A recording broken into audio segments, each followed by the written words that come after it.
Hello friends, welcome back to my channel. আশা করি তোমরা সবাই ভালো আছো। তো আবার চলে এসেছে একটা নতুন ভিডিও নিয়ে। এর আগের দিনের ভিডিওতে তোমাদেরকে বলেছিলাম যে আমরা ইসকন মন্দিরে বেড়াতে গেছি, তো সেই ভিডিওটাই তোমাদের সঙ্গে শেয়ার করছি। আর কেমন লাগলো ভিডিওটা অবশ্যই কমেন্ট করে বলো। তো আমরা মন্দিরে চলে গেছি, আর দেখো কত ভিড় ছিল মন্দিরে, প্রচণ্ড ভিড় ছিল। সেদিন প্রচণ্ড ঠান্ডাও পড়েছিল।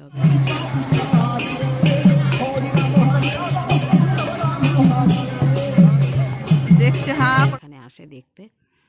আর এখানে দেখতেই পাচ্ছ আমি আর বেটু দাঁড়িয়ে আছে। বেটু এই লাইটগুলোকে দেখে বলছে বেলুন বেলুন, ও আর কি বেলুন নেবে। বেলুন নিতেও খুবই ভালোবাসে। তারপর আমরা একটু প্রসাদ নিয়ে, কেক আর লাড্ডু নিয়ে চলে আসি। তো বাইরে ওখানে বেলুন দাঁড়িয়েছিল, তো বেটুর জন্য একটা বেলুন নেওয়া হলো। ও তো কিন্তু কি হয়েছে জানো তো, আসার সময় বেলুনটা টোটোর মধ্যেই ফেটে গেছে, আর ও তো বাড়ি এসে বেলুন বেলুন করছে। ওর মনটা অনেক খারাপ হয়ে গেছে। তো আজকের মতো ভিডিওটা এই পর্যন্তই। ওকে।